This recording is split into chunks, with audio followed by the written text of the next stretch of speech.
Pasamos al siguiente porque es el mapa, el que tiene un poquito más acercamiento y podemos ver dónde se localizaban. Si bien el templo está en la parte superior, todo el terreno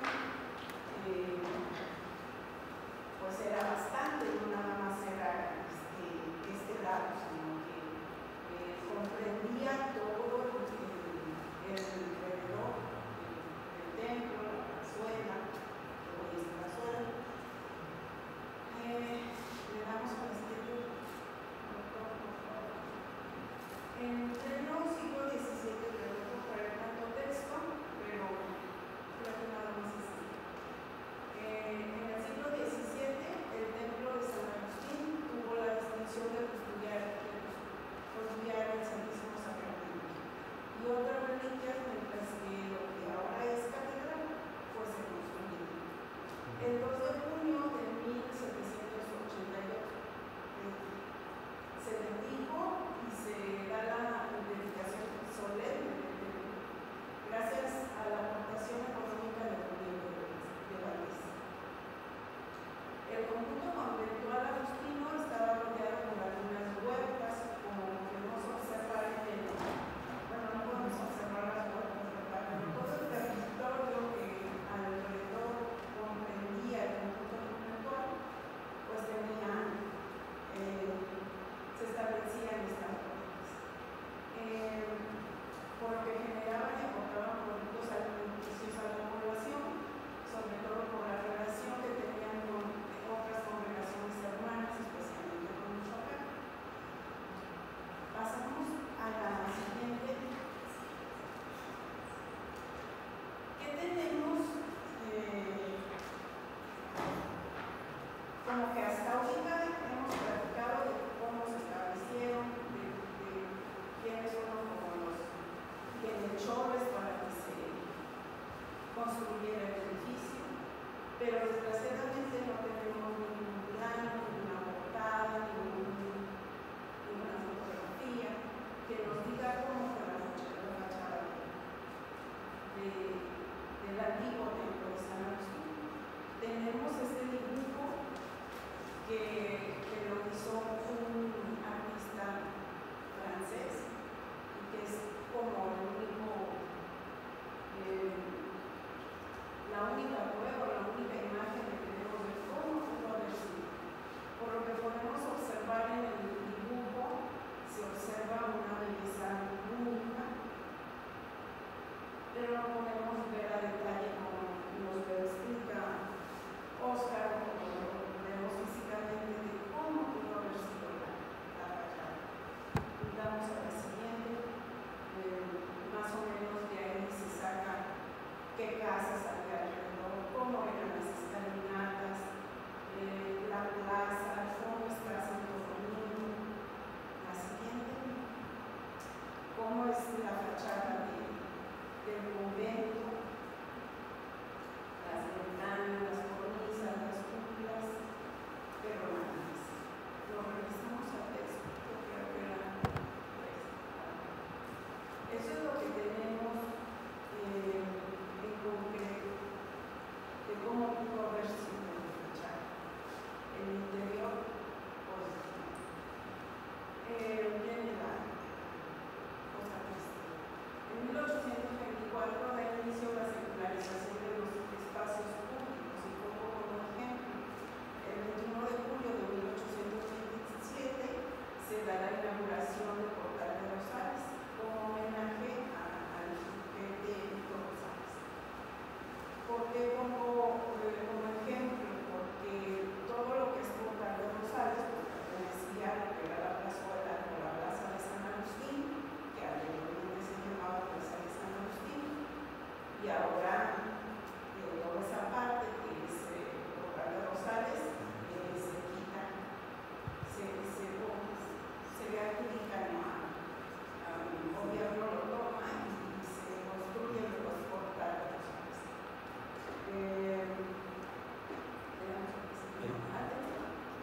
Aquí. Durante este periodo se va afianzando lo que es la ley de nacionalización de los bienes eclesiásticos,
es la fachada del antiguo templo de San Agustín, la plaza Miguel Ausa.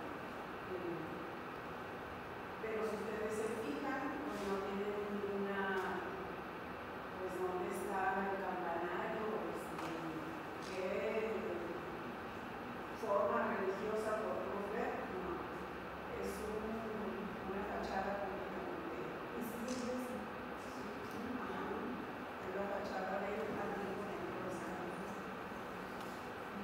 Muchos problemas se vivieron en esa época, como había varias vecindades que se crearon problemas de higiene, sobre todo en las letrinas, no había como esta buena distribución, y fue una de las cosas en las que batallé no nada más en el centro de Zacatecas, sino San Agustín, lo que en su momento era hotel, vecindad. Pero no son de vecindad. ¿Perdón? No son vecindad. Fue el primer técnico de estancia de Zacatecas. Ahí voy, Fernando. Yo cuando entró Fernando me dio así. Pero ahí voy, Fernando, soy Lenita, apenas estamos platicando. Muy cierto lo que dice Fernando, solo porque las imágenes presentadas de Jesucristo a lo que nos adelantamos con algunos hechos, pero la cronología, pero ahí vamos. Es una de las fotografías del libro de la calle de la Caja. Si pueden ver, dice el presidente porque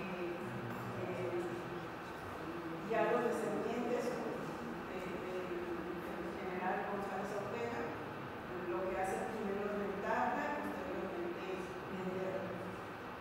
Traigo un antes y un después, así era la calle de la Caja, pasamos a lo que es ahora, que todos la conocemos, para ubicar dónde se encuentra. Pues eso es lo que hicieron en ese tiempo. Hay otra posterior. Y aquí viene lo interesante. Otra posterior. No, la de aquí. Si viene el conjunto conventual agustino, pues es un conjunto conventual agustino, donde tiene su templo, donde tiene su convento, pero González Ortega, o sus descendientes, en 1885,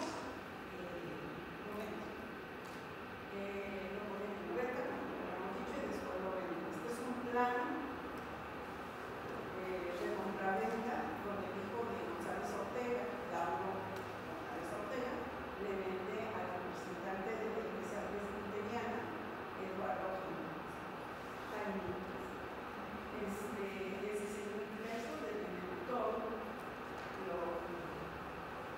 el tema. Si pasamos a la siguiente, explicamos lo que quiere decir, lo que conforma este plano comunitario. El plano lo realizó el ingeniero José Álvaro de Bonilla, uno de los primeros ingenieros topógrafos del Instituto de Ciencias de aquí de Zacatecas, y para respaldarlo y nombrarlo fue un investigador importante de aquí de Zacatecas. ¿Qué conforma el plano? La línea del exterior del edificio, cada una de las líneas indica, si se fijan en el plano, vamos a revisar un poquito, cada una tiene como una delimitación y en cada parte del plano hay diferentes líneas. Bueno, medidas tomadas indica el principio de la fachada del hotel Zacatecano, que es el convento.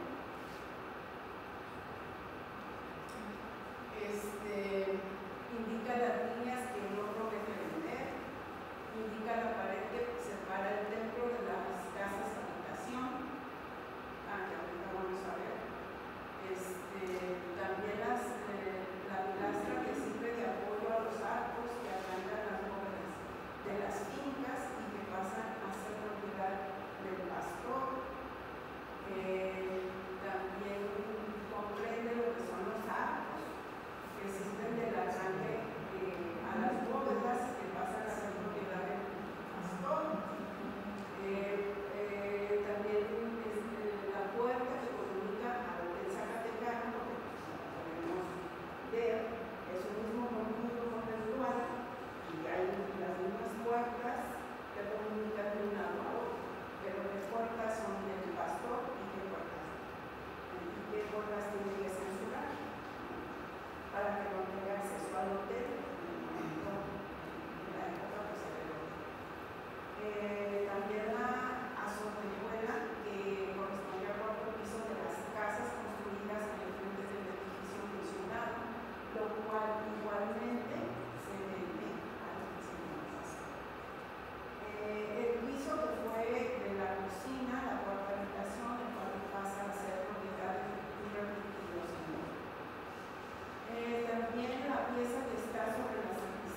por las leyes de reforma, sí fue Andrés Manuel de la Riva, que fue el mismo que hizo el templo de la Valenciana.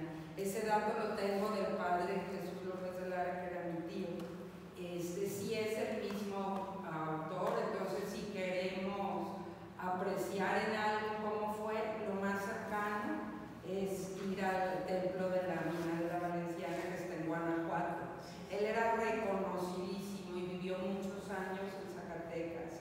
A él también le toca hacer el avalúo de cuando a los jesuitas les quitan su espacio en Santo Domingo. Él es el que hace la descripción y el avalúo, porque justo vivía aquí, y tanto del templo como de las haciendas que tenían los jesuitas. Y otro dato interesante y muy duro y que nos ilustra cómo esta destrucción tan sistemática y que no nomás fue bueno, se le da otro uso si ya de verdad se piensa que la iglesia tuviera muchas propiedades. Bueno, esto tenía un fin, había sido hecho con esfuerzo y con el amor de muchos zacatecanos, y esa fachada maravillosa que no conocimos, para tallarla y dejarla en el estado que pareciera un edificio civil, como cuando lo vimos como iglesia presbiteriana, no había quien en Zacatecas se atreviera a quitar esos labrados que debían ser tan magníficos como los de catedral. Y para su demolición obligaron a varios presos como trabajos forzados a venir a rasurar esa fachada.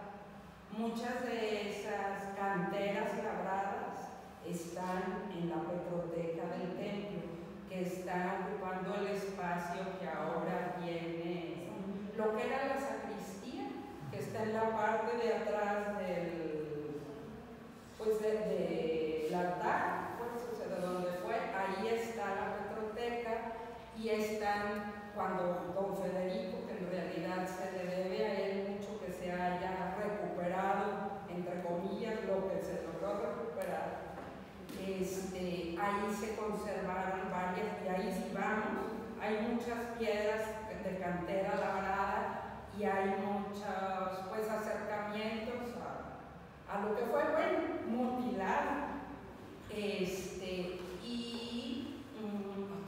Otro dato, eso les iba a decir, lo de quién fue quien obligado fue, y también la idea cuando nacionalizan los bienes de la iglesia, el gobierno piensa que los va a vender al mejor postor, pero en realidad no hay quien quiera comprar esos lugares sacros, entonces los malbaratan, y lo que no logran vender se lo quedan.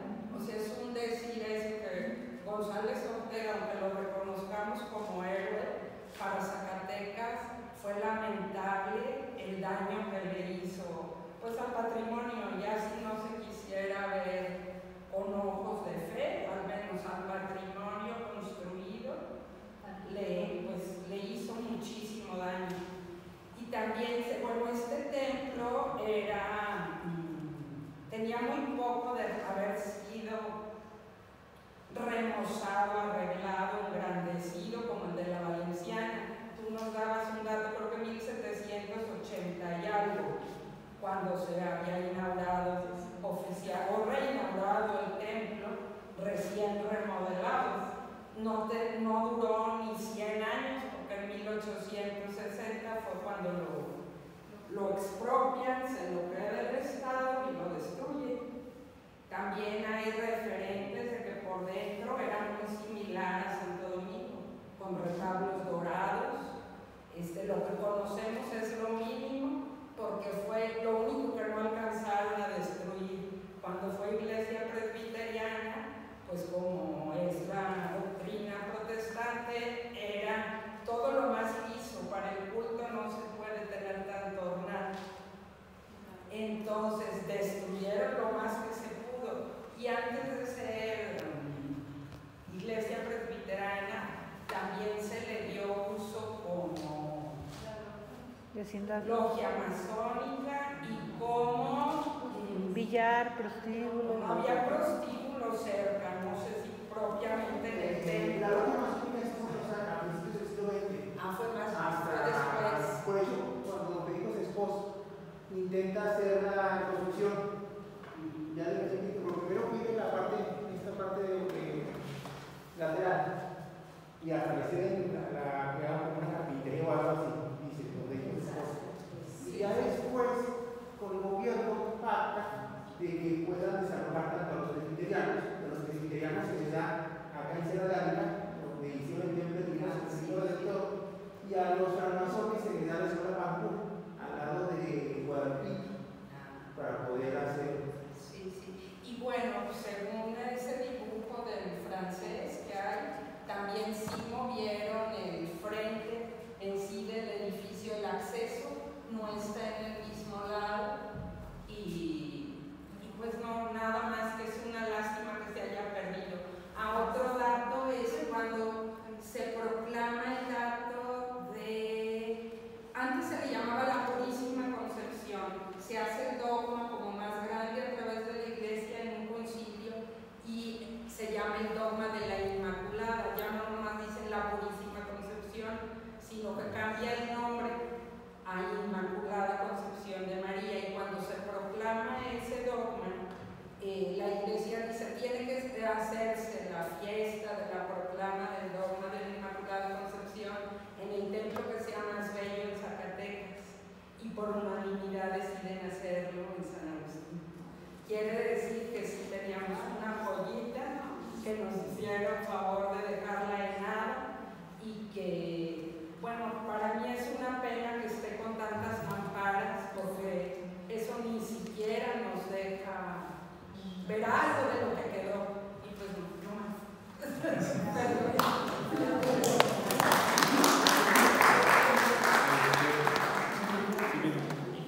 Yo tenía una pregunta, ya casi se respondió con la intervención, pero que hay una lámina que tienen ahí un poquito más adelante donde dice que empieza la reconstrucción.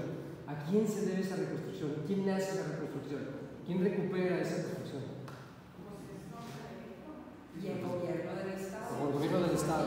Don Federico creo que tenía como un pequeño taller de carpintería. Bueno, don Federico, su papá tenía mucho dinero y le coopera el banquero de la ciudad, y tenían enfrente como un pequeño tallercito ahí al frente, porque eran unas cocheras, o lo rentan, no estoy seguro si lo compran o lo rentan, pero ahí estaba tapado, no se veían esos arcos. Y la idea es como que él quiere escarbar, quiere ver, porque tienen la asociación esa de amigos de Zacatecas y es un joven, y empiezan a rasgar y van encontrando, entonces ya como que el Estado, o el gobierno del Estado, que ya no están en ese momento tan rijosos con las leyes de reforma, pues empiezan a encontrar el tesoro. De hecho, el profesor Rico tiene un libro que se llama Vida, Muerte y Resurrección. Un medio llenar cómo él desde niño entra escondidas a observar el edificio.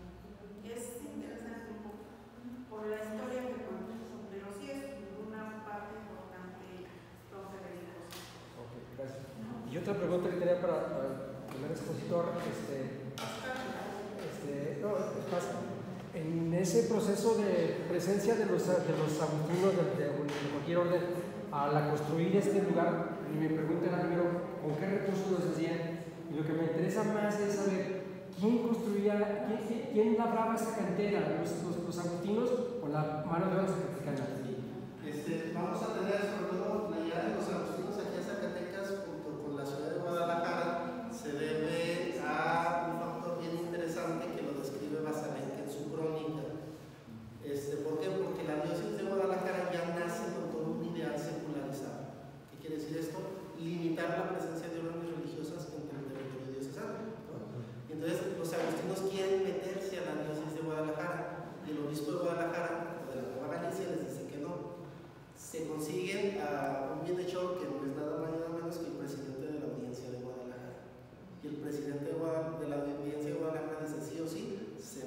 llegaron los agustinos a la ciudad de Guadalajara. Aprovechando esa oportunidad, se extienden hasta Zacatecas, ¿sí?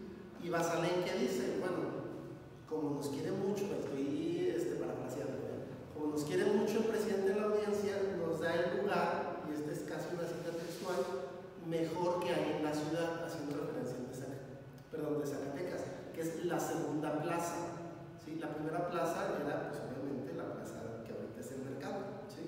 Y la plaza mayor, ¿no? Y la segunda plaza era esta. Llegan y les dan este lugar, ¿sí? A los agustinos, que es el primer bienhechor. De 1576-77, que ya se establecen perpetuamente aquí en Zacatecas, hasta 1613 se van haciendo de bienhechores de los mineros.